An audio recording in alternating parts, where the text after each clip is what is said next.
Why don't you describe your first experience with red carpet per se? Because I think it's important to put into context the difference in this world that's been created in the last, few years between then and now. It was 1912 and the Titanic had just sunk. And I'm not kidding. But anyway, I'd had a very long career at Vogue magazine for many, many years shooting pictures. And then after that, I worked for Ralph Lauren as a design director for women's. So when I was 39 3/4 and I decided that I wanted to start a fashion company, I think everybody laughed at me, which I understand. I'd already had two very wonderful careers. But what I realized right off the bat is for young designers that it's not only about your work and how hard you work and what you create, it's also who's wearing it. And that's one of the lessons I always try to get across whenever I'm speaking with them, because you can do the most extraordinary blazer tailoring, the most extraordinarily draped gown, but if no one sees it, it's a secret. Mm-hmm. So that was something I learned very early on, which wasn't early on in my life, but early on in my career as a designer on my own, which was whatever you did, you really want someone to see it. And to be on a global stage is just about the best thing you can achieve. So red carpet dressing, long before it was called red carpet, was already something I realized it was very, very necessary to get your message across. I also didn't really have any money for a fashion show. And because of that, I felt it was more going to be about who I dressed than even the shows. And Stephen, you don't want to hear that, but it was the truth for me at that time. So from the very beginning, my experience in my own company, after working for other people for nearly over 20 years, was that I felt it was very, very important to get my clothing on the right people. And in that day and age, other than socialites, it was really about Hollywood. I got really lucky. I had one of those freaky, lucky moments. And I'd seen a movie of Sharon Stone. I'm going to mention Sharon Stone because she's really perhaps the reason I'm here ultimately. And at the time, many of you may not even remember her, but she's going to kill me for that. But in any event, what really happened was that I'd seen her in a movie called Total Recall, mm-hmm. and she was so evil and sociopathic in that role. She was the crazy wife who turned out to be a robot. Yes, and I thought, God, that's really interesting. And she was beautiful. And so I asked a friend of mine who happened to be a makeup artist, and I was doing a shoot with her, and I said, this woman is kind of interesting to me. And someday maybe I'll get to dress her, because I had a feeling something would happen with her, mm-hmm. which is what I say to a lot of young designers when they ask, how do we make that happen? I say, keep an eye on what's going on in film, in music, in Hollywood, everywhere, in entertainment. And it may not be the biggest star right now, but there are many young women and men that are emerging.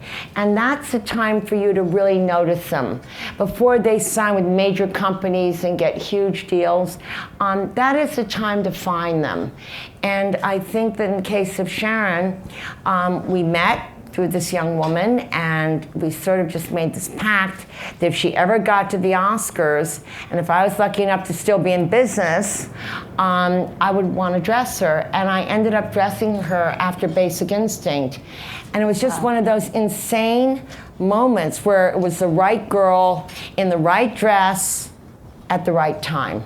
Now, I'm curious, as a designer, and our title of our event here is Runway to Red Carpet. Totally. Are there elements, when you design a runway collection, it's oriented towards editorial, it's runway, it's buyers. Yes. What elements of that, if any, do you feel translate best into creating a red carpet gown or into interpreting one of those looks for the red carpet? It really depends, because I've been doing it for 30 years. So my collections, I think if you read any reviews from women's wear, have been mixed at times. But I think one thing I've tried to be is kind of fearless. And if I'm going to do it, I'm going to do what I want to do. I'm not going to do it. And that's been good, and that's been not so good. But overall, I think any designer today has to believe in that woman that's in their head. There has to be a muse, there has to be somebody that you see when you design. Doesn't matter if you're male or female, that's not important. Male designers are amazing because they design in an abstract world. They're not running around the clothes all the time. And women designers design in a very authentic and personal way because like Donna Karan or a lot of my friends, they literally put on their clothes to try them on, see how they work, how they feel, how they move, how do you feel in them. And I think that's what makes both valid. Both male and female designers are valid, but each bring different things to fashion. Everybody's under so much scrutiny. I mean, I am as a designer, the stylists are, the stars are, and with Instagram and everything else, and Snapchat and everything else, I mean, it's harder on everyone than it ever was. But by the same token, I think that the caliber of everything has risen because of it. So I think there are goods and bads. It's big changes from when I started. What do you think is next, not just for the Oscars on March 4th, but for the red carpet of the future? Well, I'd love to see women and men perhaps experiment a little bit more. I think it's time now.